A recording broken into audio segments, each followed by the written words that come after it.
Welcome to Contractor Cuts, where we cover the good, the bad, and the ugly of growing a successful contracting company.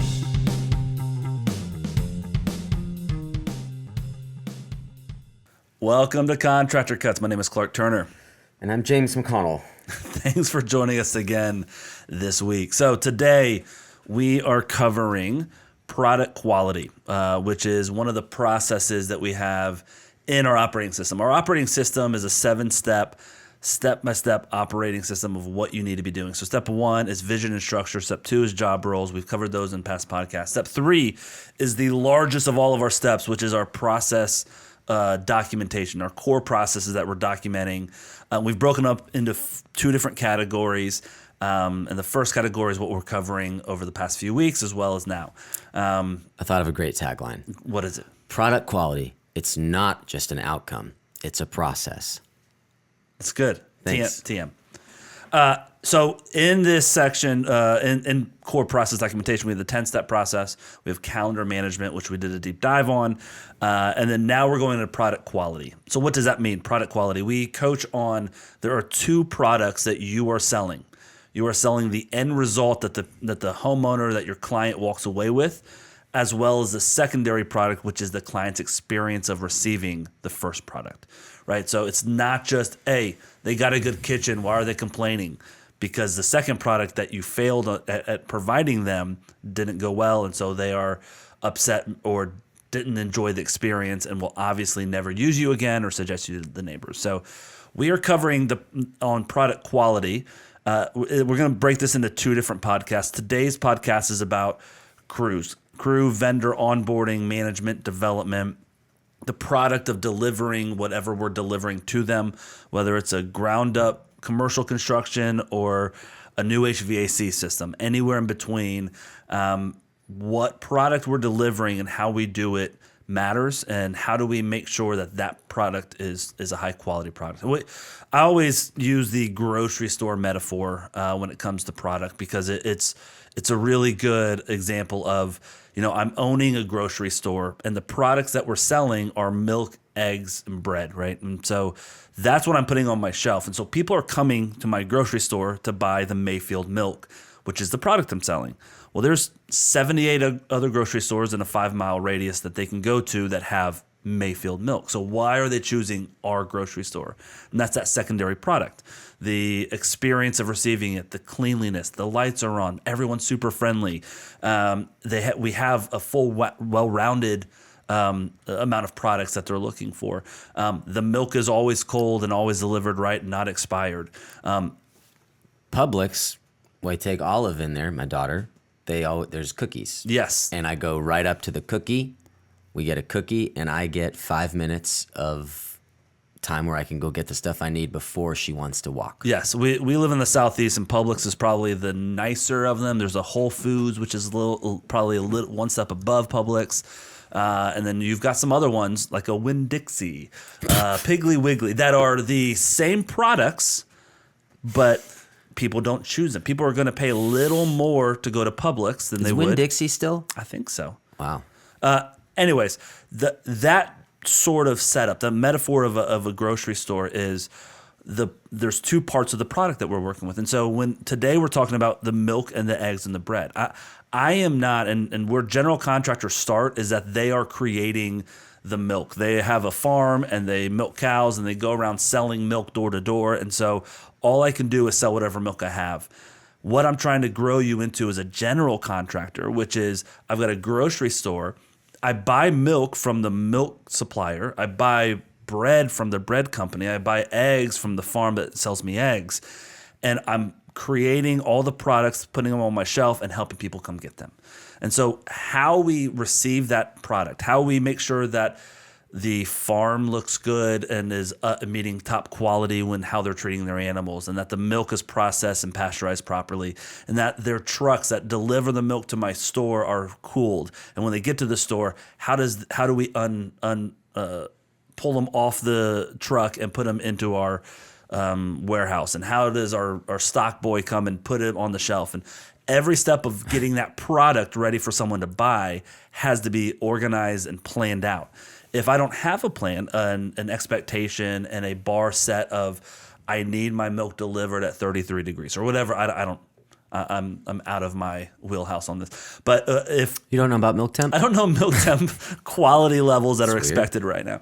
But that being said, like we have to have a process on how that happens. So then I can train someone to go and make sure that all of these processes are being followed. And that's how we duplicate ourselves and grow into a company. As a one-man show, I'm doing all of it. I am stocking. I'm calling the farm. I'm stocking the shelves. I'm turning on the lights. I'm painting the walls when they need repainted. I'm opening the doors. I'm checking people. I'm doing all of the jobs in my own personal grocery store.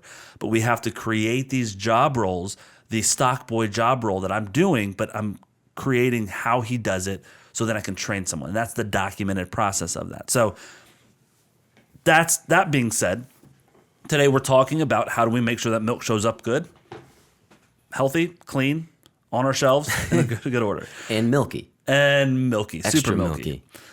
So that is our crew and vendor onboarding, management, and development. Next week, we're going to be talking about job site setup, calibration walks, job site management, more of the experience for the client of our actual job sites. Again, that's the second product that we're selling. Now, we've already started that product from the desk estimate, the site estimate, the intake. We've already kind of written the first chapter of their experience and kind of try to set the bar high. And so what we double down on in our process is now that we've got those 10 step, the beginning of the 10 step with that, how do we ensure that the job sites run well? And so we're going to dive into that next week on the podcast. So today, crew onboarding. One thing that we always want to start on, and we push very hard on doing 1099 subcontractor labor. We've got a ton of different podcasts on this, and we've had a ton of different arguments and pushback and conversations about in-house versus sub. And so to define what we're talking about today, we try to push subcontractors, and we treat them like in-house guys, but they are their own companies. They get paid by the job. They get paid for the quality and speed that they do it. And we try to help them grow into their own company. And we try to, if they are a really good, well-rounded business, then they are providing my company a really good product. So we go and help the farm make better milk. And if we can do that, they're like, hey, I want you to be who I sell all my milk to, because you guys, we're on the same team, right? And so we want to start out like I'm not against in-house labor. I think for 90% of companies, it's not the smartest way to run. It is inefficient. It costs you a lot more money, and the processes are a lot more difficult. You need a lot more manpower and brain power wrapped around managing those people, because the carrot changes. The reason they're showing up changes from, as a sub, I know my expectation. I know what I have to do. I know exactly what I need to get done from this work order. I know the time frame. I know the money. Let me execute. As an in-house, it's all right. It's 4:58. I'm ready to be done.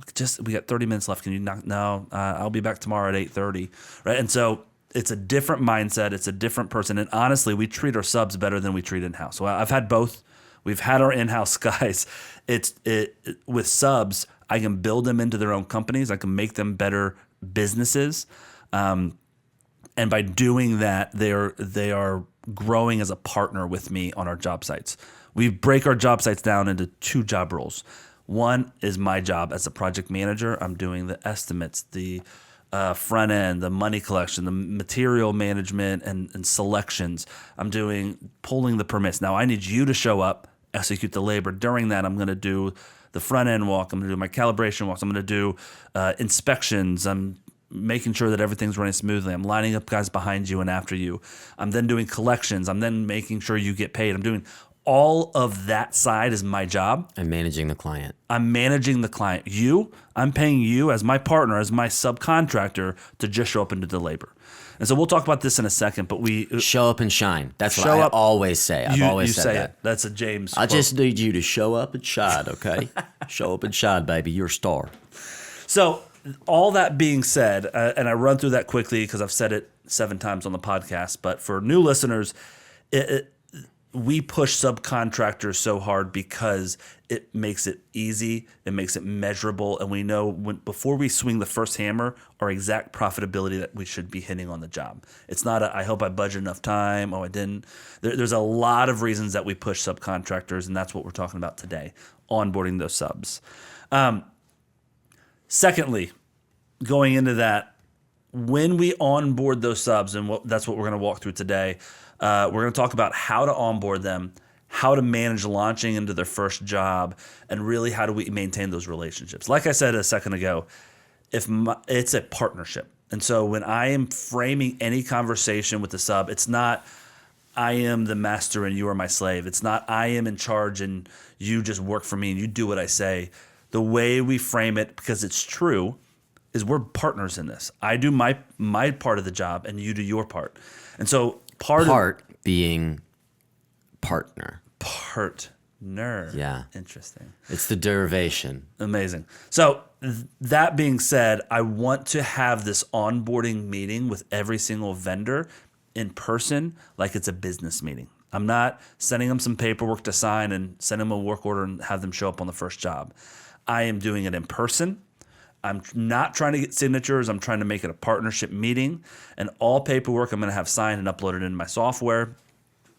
And we're going to talk through what you should be doing in this meeting. But again, part of them being a sub is that they're going to work for less than they could if they could charge if they were working for the homeowner.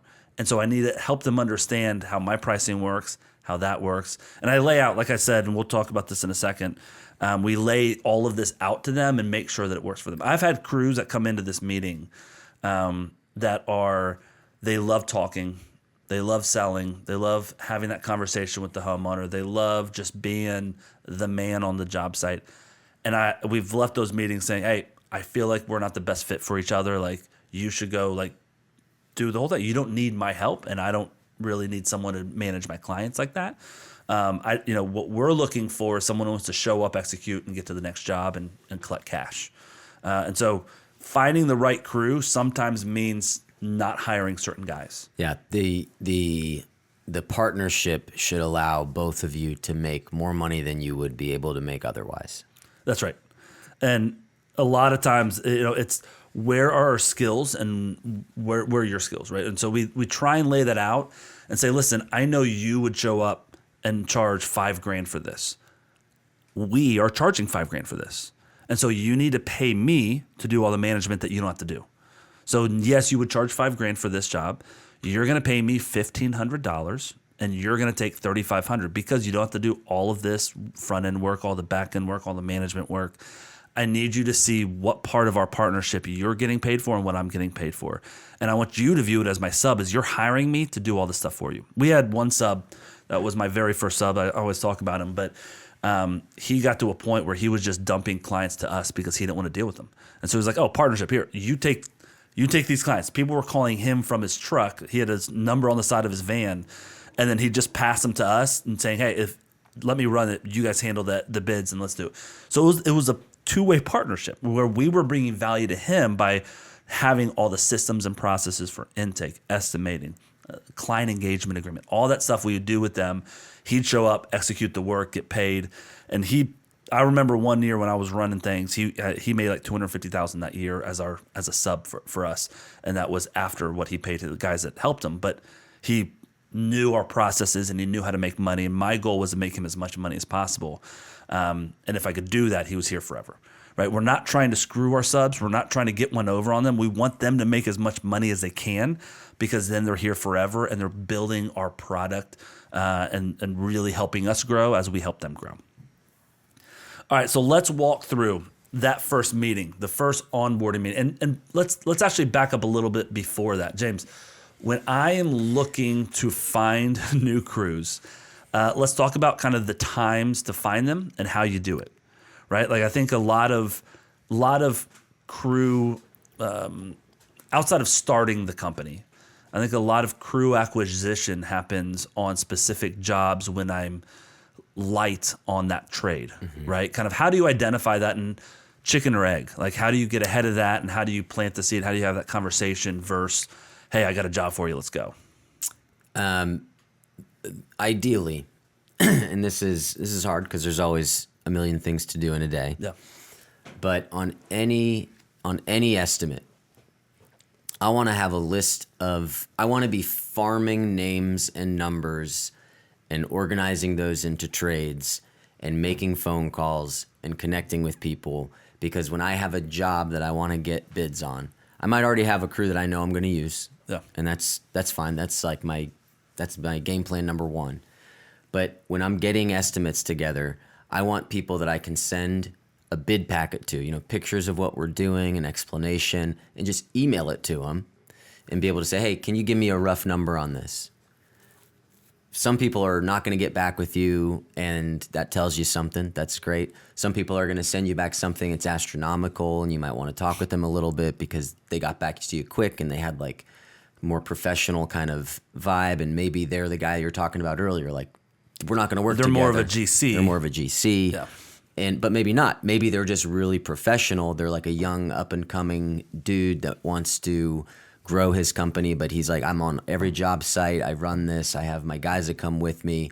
I'm going to pop out, probably once, at lunch to go look at this other job that I'm running, but I'll be back here because I run kind of smaller jobs, but I'm trying to get into bigger stuff. Yeah.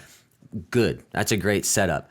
I'm going to try to get numbers from people. I want to have, like, if I'm being honest, I would like to have like 2 or 3 bids on everything that I'm trying to do, so that number one, I can start making sure that the pricing that I have built into my software is commensurate with what are guys getting paid right now? Yeah. What is the market value of this task? Yeah. So it gives me information, and even if I'm not going to use those guys, it's really good information to have, keeping my crews honest. Yeah. But also, I might find that diamond in the rough. I'm gonna keep reaching out and keep putting nets in the water, lines in the water, building relationships so that I can bring new people in when it's necessary. Fill in the bullpen, so in the 7th inning, you can call in the right guy. He's sitting there ready. It's not going to work well when you're like, I don't have anybody to do this, or this guy's too busy. I need to go find somebody right now. First dude off Facebook, you call out there and his concrete is about a 1/4 inch thick and cracking before it's dry. Yeah. Yeah. Because you were in a pinch, you had to make a call, and oftentimes that call bites you. Yes. I think one thing to define at this point of the conversation too is there's really 3 different types of subcontracting crews. I've got my general labor. That's my jack of all trade. It's Steve and his cousin and his uncle that all kind of work together, and they can do a little bit of everything. They're really good at framing, and Steve's crew is good at tile, but Juan's crew is not good at tile, but they can paint and sheetrock like the best of them. And so we kind of have our general crews that are jack of all trades, that can handle the majority of the kind of quantity of work that needs to get done on most jobs. That's the general crews. Then we have our specialty crews, HVAC, electrical, plumber, concrete, cleaners, stuff that's like I'm sending them just this, and that's what I'm going to use. I care about the quality of my concrete. And those are more, the general crews are more giving me bids like you're talking about. The general crews, I'm trying to understand their numbers, and I'm creating the dollars to send to them. Mm-hmm. And then the third set are like vendors, right? Like cabinetry or granites. Yeah, so something that the vendors are totally different because they oftentimes have their own processes. And so I am trying to help understand their processes and merge it with our processes and make sure that it's the same, that we can work. So that might be, we don't give 50% up front to my general crew. I will not do that, period, ever. You get paid weekly for the work you completed that week, right? Yeah.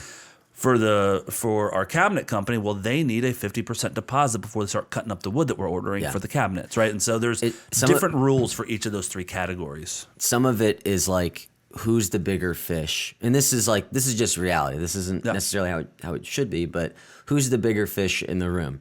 If I'm doing $2 million a year and my glass company or my cabinet company is doing $10 million, $15 million a year, guess who's not going to buck on their systems? Yep. So if you need that work, you're going to have to work within their systems. Yeah. If a guy is on his own and he's doing $250,000 a year, he's going to have to fall in line with my systems. Yeah. Yeah. And so those are kind of the 3 categories. And I think kind of focusing on the first two today on how to onboard your general crews or your specialty crews is where we're gonna hang out. That being said, I think James is 100% right. You have to be casting a net constantly. You can't wait till you need them because then it's too late. Then you're in desperation mode, and I'm gonna take a risk with this guy, and all of a sudden I'm out $15,000 because I've got to cover the hardwoods that weren't acclimated properly and put in the house before. Right? There's stuff like I really need to do my due diligence and talk to them. And I always say like finding crews can be boiled down to two things. There's an art to it and it's a grind. You got to know that it's a grind, and you got to talk to 10 different crews to find 4 that you want to sit down and go through paperwork and to maybe hire 1 to 2 of those guys. And you know what's not always on the table, but something that I always ask for is there a job that I could come by?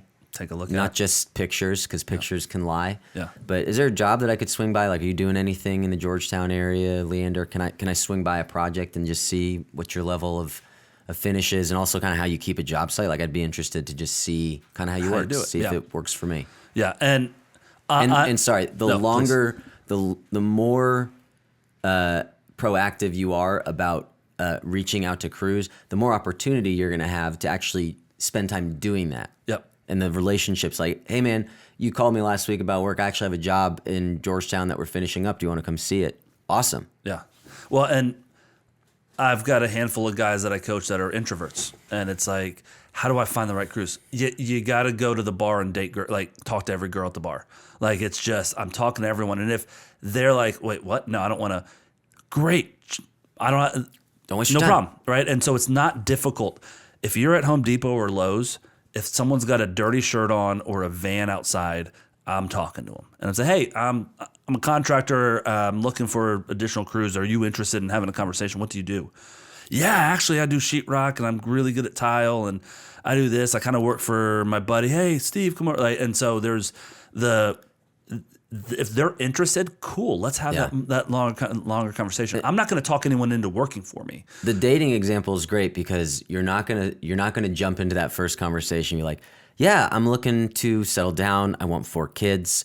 I kind of expect you to cook mostly because that's not my strength. Like that first conversation would be like, yeah, I gotta Tell me about your hobbies. I gotta go to the bathroom, and then they disappear. Yeah. You can't overwhelm them in the jump, but it's starting that relationship, setting up a time to have more of those, define the relationship conversations. Yep. It might not all be able to happen on that first connection, so that's why it's important to keep it going. And some guys are like, well, I need to get a job so I can have something to show them and get going. You don't. You need to put them in your Rolodex. So it's hey, I'm building my crews right now. I got a bunch of jobs coming up, whether you do or not. I got a bunch of jobs coming up, and I need some additional guys, and I'm looking to add on to my crews. You know, are you interested? Do you got capacity? Like, tell me about what you guys do in your calendar. Yeah, cool. Let's get some coffee. You got time, like anytime next week to sit down? I'd love to kind of show you our processes and show you our work orders and how we work and see if we'd be a good fit together. Yeah. And if they're like, I don't know, man, cool, great. I had one of the 10 conversations. I got to have 9 more, and I'm going to find 4 to talk to.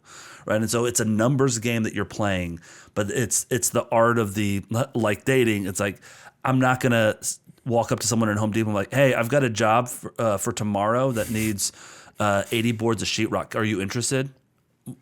Yeah. And I hope this works. All right. And so it's I've got to be building that roster. Let's get married. Yes. I've got to be building the roster on it and having that conversation. We're going to talk about how to onboard them during the first job once you find them. So that's kind of hunting them down, finding them.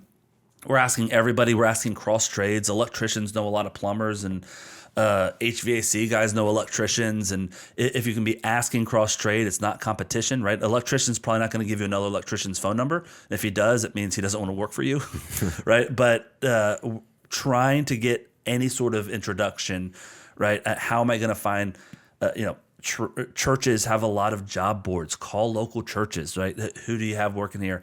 Or do you have anyone that does handyman work? I'm looking for this. There's a lot of different spots to go hunt. Gas stations, Home Depots, all of those places. You just got to be... Yeah, Quick Trip Racetrack at 6:30 you just is a breeding ground. Yeah, get up early and go sit at a racetrack and Stay there for an hour, and you will find three crews that come through there. Hot dog for breakfast, huh? What you up to? I see you got a Sherwin-Williams shirt on. You a painter? So that's number one. Going through, finding them and getting them. Now that we've got 3 or 4 guys that want to have a conversation that are interested, the next thing I'm doing is I'm scheduling a meeting. Ideally in my office. If I can't do it there, I'm doing it at Starbucks. If I can't do it there, I might do it at one of my job sites, but not the one that they're starting. But it might be on the back of my truck, and I want to walk them through what one of my job sites look like. I do not meet a crew and do paperwork on the first job they're starting, ever. It's not, hey, they're starting next Tuesday. Let's pull that paperwork together and meet them out there. Let's get there an hour early and kind of talk through the sub agreement. That's too late. You can't have a conversation about, a conversation where I have to have them start today.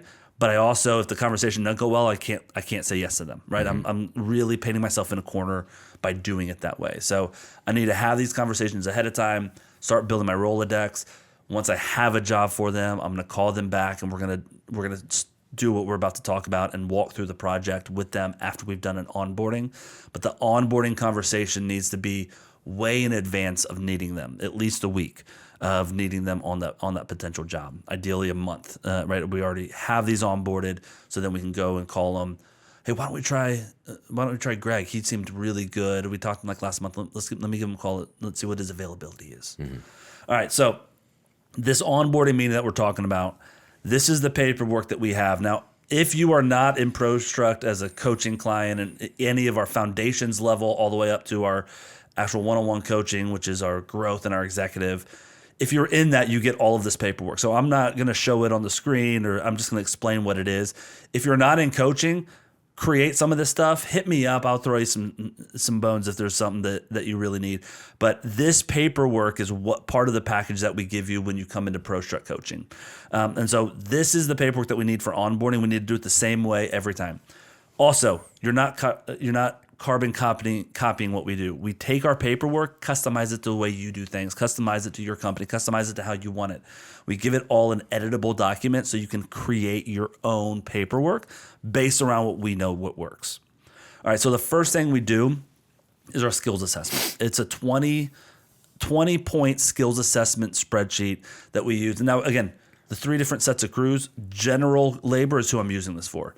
I don't need a skills assessment on an electrician, because a skills assessment has 20 different things: framing, sheetrock, tile, trim, like everything that you could do. And I'm going to talk them through that skills assessment. And this is the first 30 minutes of this meeting with the subs of, this is where I'm getting to know them. This is where I'm understanding their knowledge level, right? So if I'm sitting here and let's role play, James. Love it. You be a crew interviewing. Okay. And we're going to go through like a skills assessment. Okay. So come with your character. All right, got him. Think of what he can do and can't do. All right.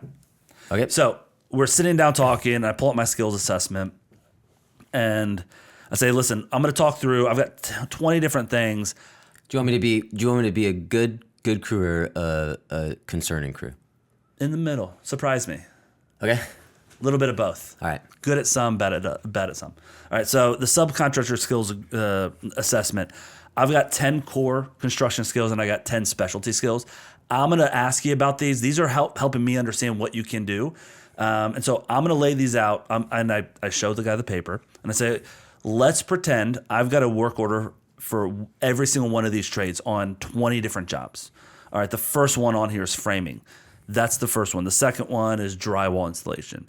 Let's say between those 2 work orders, walk me through which of these 20 work orders that you would start with, and which one of them would you probably be your 20th. Like go 1, then 2, then 3. Now it's not it's what you can do quickly and make the most money at that you're going to pick up that work order first.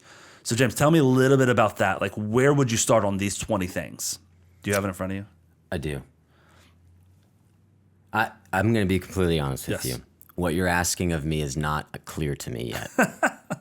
just which one of these things would you? Let's say, lead me. You're interviewing me. Yes. So lead me. Go. All right. So framing, drywall, demo, trim, doors.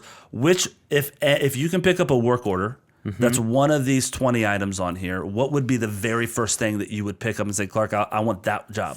Man, we do. I mean, we do everything, man. We're really good. We're really responsive, and we're grinders, man. We kind of do it all. I mean, we frame anything and everything. I mean, we just did a big project back down just south, and drywall. Got a killer drywall guy. I love painting. Really good at painting. We can knock it out real fast. Perfect. Real fast. Out of you mentioned framing, drywall, and painting. Out of those three, what's your number one? If you can do only one of those things on my job, which one would you pick? I really want to do all three. And you probably can. We'll do work orders where we group all this stuff together. But if you had to pick one, sure, what would it be? I'd say probably framing. Okay. Yeah. Framing is number one, drywall two, paint three, or would you say paint over drywall? That's a toughie.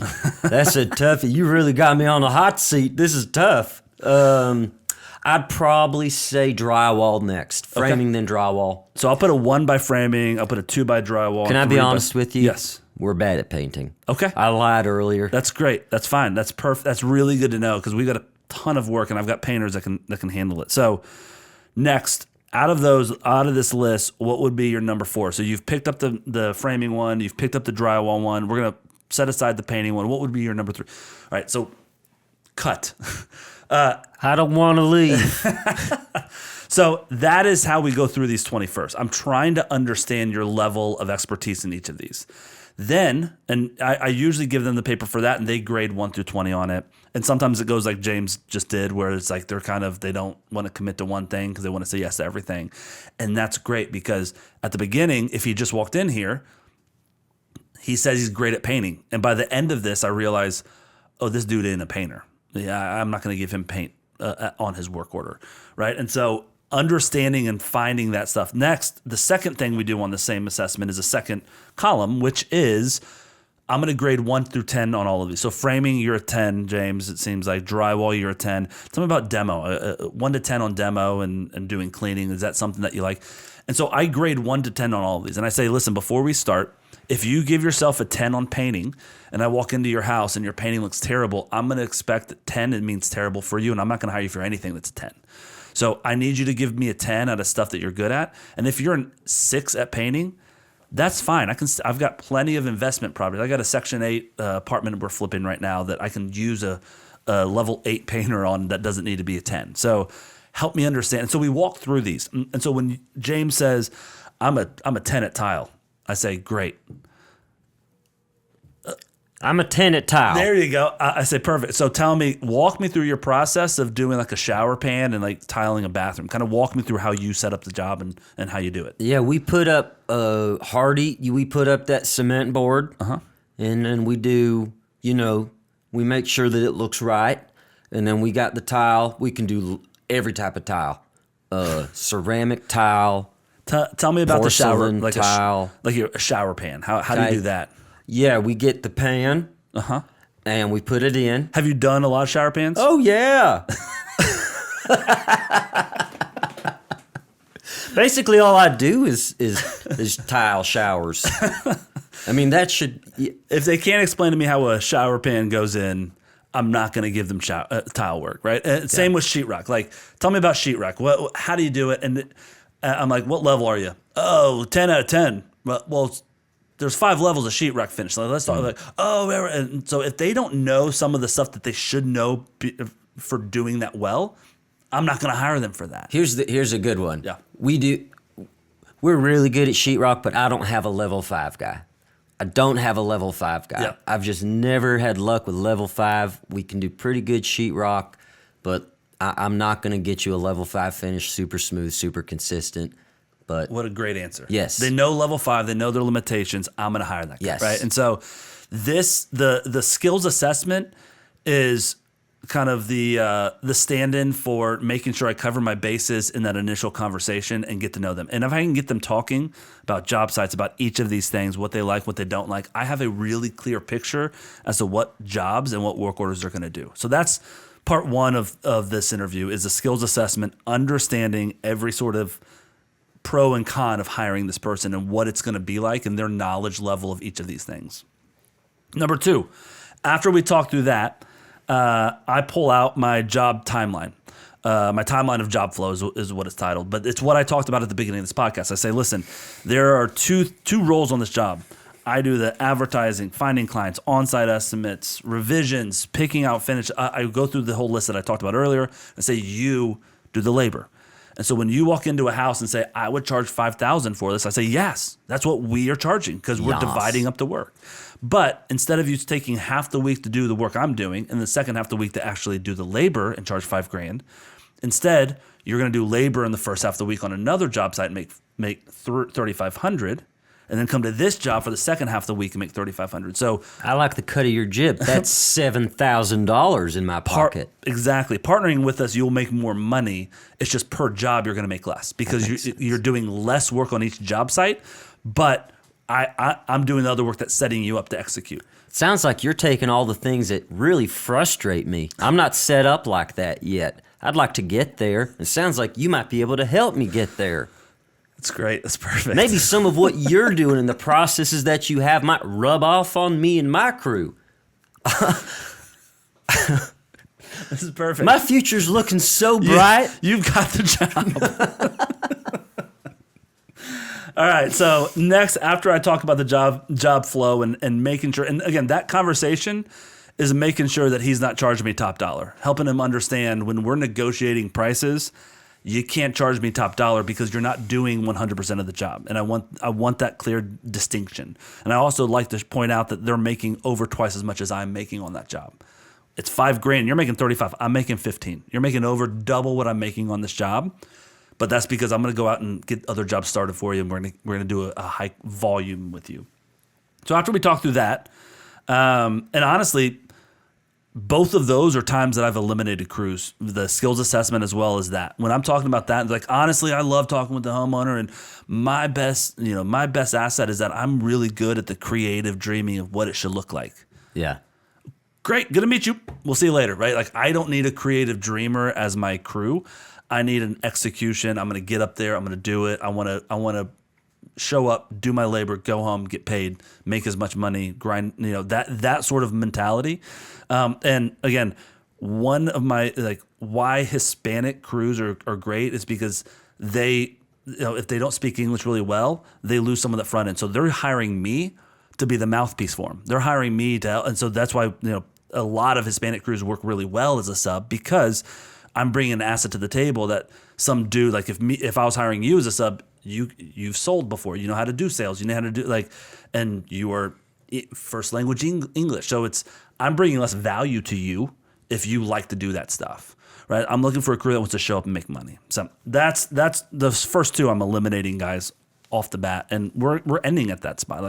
Maybe this isn't for us. Like that's cool. I'd rather know it's not a partnership than try to go into this and let it fail. And sometimes you can find a project manager this way. People don't always necessarily want to stay doing what they're doing the whole time, but they also don't want to build their own structure. Yep. But you really were impressed with somebody and you're like, this guy's really got something good going.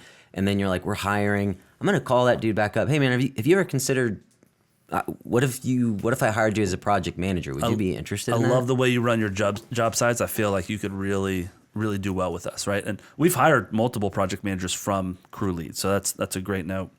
All right, so after that, we go into the subcontractor agreement. I pull out my sub agreement.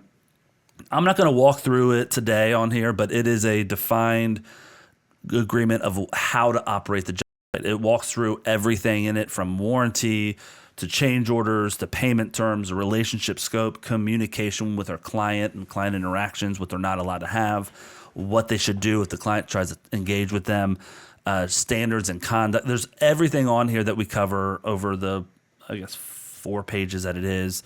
The scheduling, delays, everything that is an issue we cover on here, the insurance that they need. During this, we have a couple different spots where we talk about 2 pieces of paper, one being the pre-construction job site setup, as well as our end-of-day procedures. I also print out a work order. So I have my work orders to show them. This is what they look like. This is the time. This is where it starts and finishes on the dates. This is the scope. This is where the dollars are. This is where you find your lockbox code. I show them the work order so they can see exactly what it's going to look like and what my expectations are of them. I then pull out during the sub agreement, it talks about on site what we expect out of our job sites. And so I've got a pre-construction job site set up. It's a 50-point checklist that you can do on every single job. It's 2 pages. And the 50 points are stuff like, where's our cut station? Where do we wash brushes out? Where do we put the materials? Are we storing it in the garage, in the basement, in the driveway, in the living room? If it's in the garage, how are we getting there? Can we walk? Are there any hallways or rooms that were off limits that we shouldn't walk down? Is there a dog? Is there, there's so many things on this checklist. I tell, our guys, I don't want them to use this checklist to show to the customer necessarily. We're not going to go through it with them, but I need to gather this information from my customer's brain. As soon as I use it and the client sees this, they think this is the expectation. And once one dude walks down the wrong hallway accidentally, well, you guys promised that no one would walk down that hallway, right? Yeah. And so they use it and weaponize it against us. But what I need is I try to fill this in, ask the questions, where are we parking? How are we doing this? Where's the material management? What's the expectations? One of my favorite ones on here that I got stung on so many times running jobs is, hey, are we going to be walking through grass anywhere? And if so, what's the result going to be? And so I can talk to the client and say, hey, we're working in your basement. The guys are going to be cutting through the grass right here. So there's going to be like a path in 3 months from now from the street to your basement right here. Do we need to put anything on the estimate for any sort of landscaping that we want to do after the renovation's done? Well, if you guys tear up the yard, I would expect you to fix it. That's what I'm saying. Is it okay if we walk through the house then? Or do you want to plan to do something? Because that's part of the renovation, is that the yard is going to get damaged. Well, if you guys break it, you'll fix it. Correct. And I'm letting you know that it's going to get broken, so it needs to be planned for. I appreciate that. I appreciate your candor. Yeah, let's put a little bit of landscaping on there. Yeah. And so instead of at the end of the job, they're pissed off at us and now we're coming out of pocket to fix it, and they didn't enjoy the experience because their yard looks like crap even though we seeded and sodded it or whatever. Like, all of these things eliminate the 50 phone calls from your crews, the 50 complaints from your client. All of that stuff is on here. So I use this on every single job before we get started. And I show this to the crew, and I'm setting the bar for our expectations. They're like, oh, you've planned out what rooms are off limits. Where are there any children or pet restrictions? Where's, one of the things, electrical panel access. Where's the electrical panel? We need to find that before we start so the crew knows if something happens, where's the panel? The electrical panel is in my daughter's bedroom, but you can't go in there. Perfect. Well, what should we do in case of emergency? You're the contractor. We'll let the house burn. Is that cool? Sign here. Approval to burn house down. So we pull out that during it. The second piece of paper that we pull out is our end of day procedures. And there's 3 things listed on it, as well as half the page. I don't know if you can see this on YouTube. Half the page has a before and after photo. The 3 things are, I need you to secure the home, I need you to check utilities, and I need you to communicate daily with me. Those are the 3 things that happen at the end of every day. And then I have a job site expectations: cleanliness, trash, tools, broom swept. And I tell them in this meeting, I say, James, the contractor, there are 2 things that every single one of my work orders include that you're getting paid for in those dollars. So make sure that you can do everything on the work order, as well as you're picking up any daily materials. I'm going to do a front end order on all our materials and get the big stuff there. I'm going to handle the selections. But if you need an extra tube of caulk, you're picking it up on the way to the job site. So part of your work order is to pick up daily materials to do a phone sale with me, or you can buy it and I'll reimburse you. That's fine too. The second thing I'm paying you for is to spend 10 minutes at the end of the day to clean my job site. I want it broom swept. I want it neat. I don't want McDonald's wrapper sitting on the countertop. I don't want you to use my countertops as cut stations. I need you. Right? And so I walk through all of that and I say, those are the 2 things that's part of your work order that you're going to be held accountable for. And in our sub agreement, it says in black and white, if this isn't upheld, if your end of the day procedures aren't done, we are allowed to send a cleaner over there and back charge you for doing that work. It will come out of your work order if you're not doing your job. And I'm going to send someone over there, which is a lot more expensive than you spending 10 minutes making sure that your job site's clean, right? So that setting this bar, showing them the before and after pictures of what we expect versus how a lot of crews leave it, laying all the stuff out is gold. I mean, using this paperwork is saving you dollars, headache, time, your reputation's being salvaged, all of that stuff in that paperwork. All right, so that is our setup of paperwork. Skills assessment, timeline, job flow, sample work order, pre-construction job site setup, end-of-day procedures, all within the subcontractor agreement that we're talking through. I've walked you through that.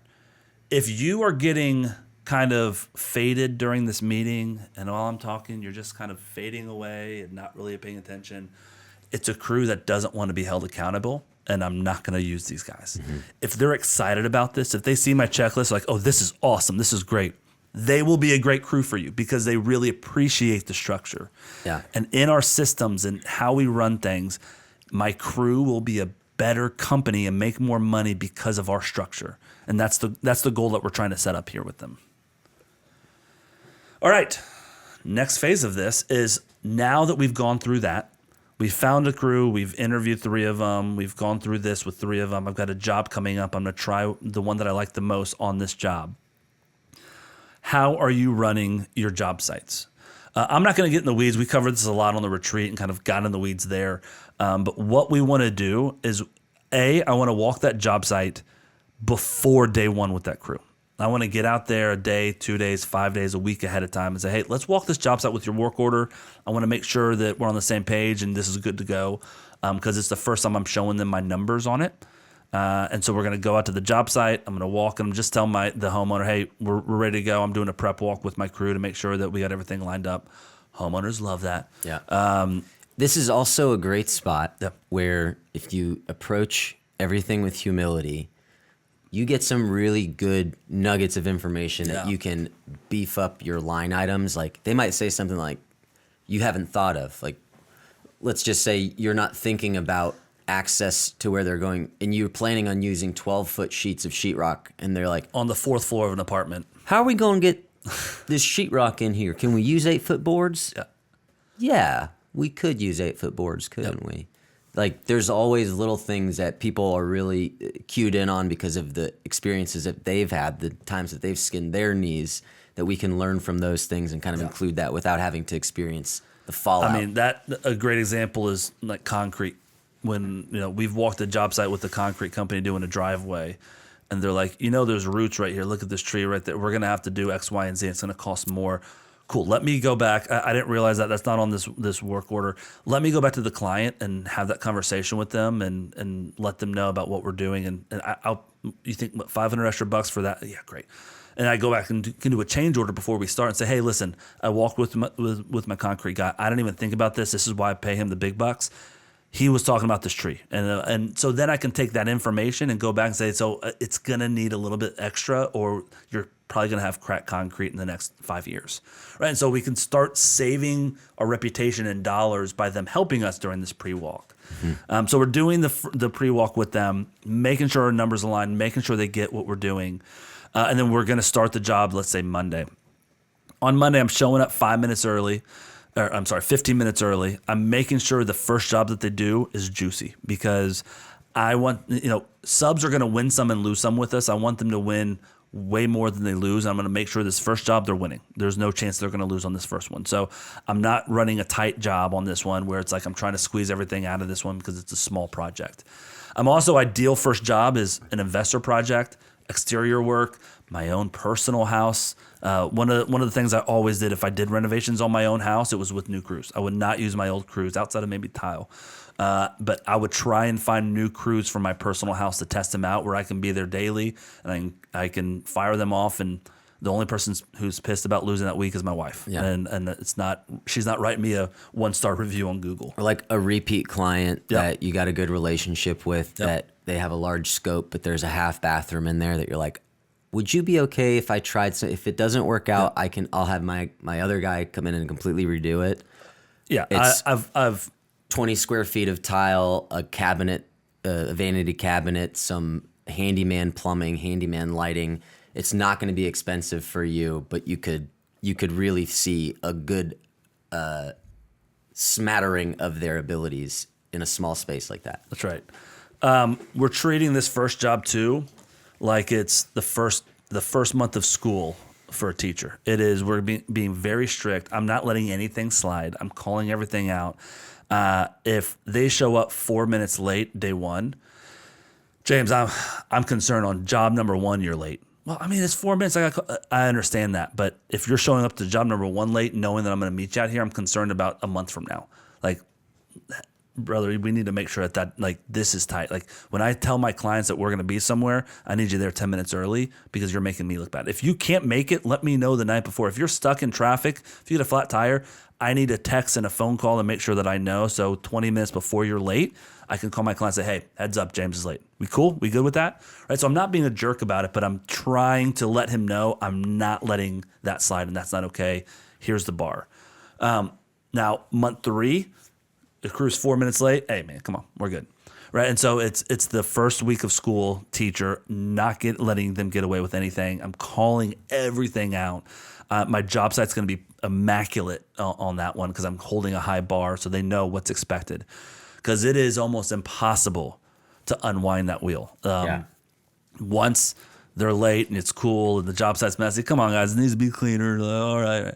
Once that happens, it only goes downhill from there. It's never going to be setting a higher bar. So we got to set a bar on this first job. Like I said, make it juicy, make it well paid, and set a high bar on it. I'm not going to go into the details of what else outside of being there early, walking the job site again with the pre-construction job site checklist. I'm going to check in on the first job at lunch. At the end of the day, I'm going to swing by and not let them know, but pop in at 4:30.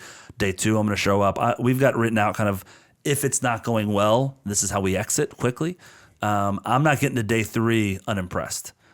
Day 3, they're gone. I'm going to show up day 1, walk it. Hey, you got some concerns. I'm pulling them aside, and no one's going to get surprised. I'm going to pull them aside and say, James, this is you and your guys have been there for a day, and we're like maybe an hour into this project. What's going on time-wise? Well, we did this, and this happened. I had to do this. I promise you, Clark, tomorrow it's going to be, we'll get on top and say, okay, so by the end of the day tomorrow, let's set some short-term goals.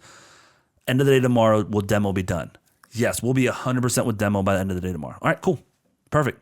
We'll see you in the morning, right? And so I'm giving them 1 day's worth of rope, not 2 weeks worth of rope. And I'm going to show up tomorrow at about 4 o'clock. And if it's not done, I'm saying, James, bro, you said it was going to be done.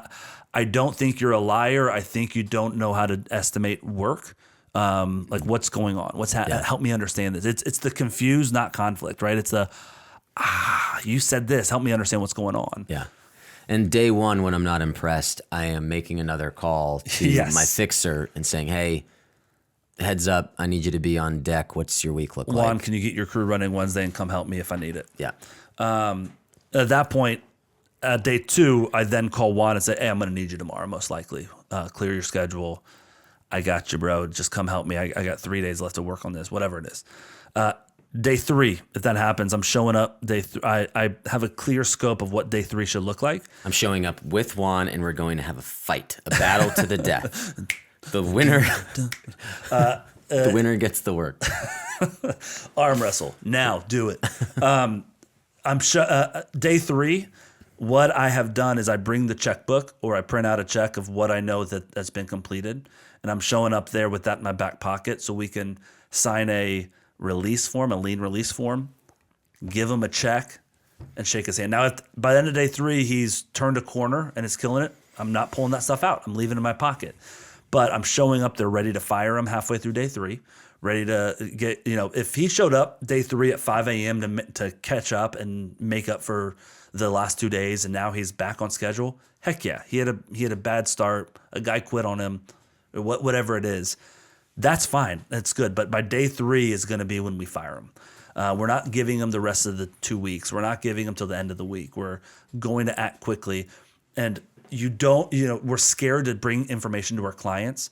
But if you walk to your client and say, hey, I got some good news and bad news. Bad news is we're going to have to pause on the project till Monday.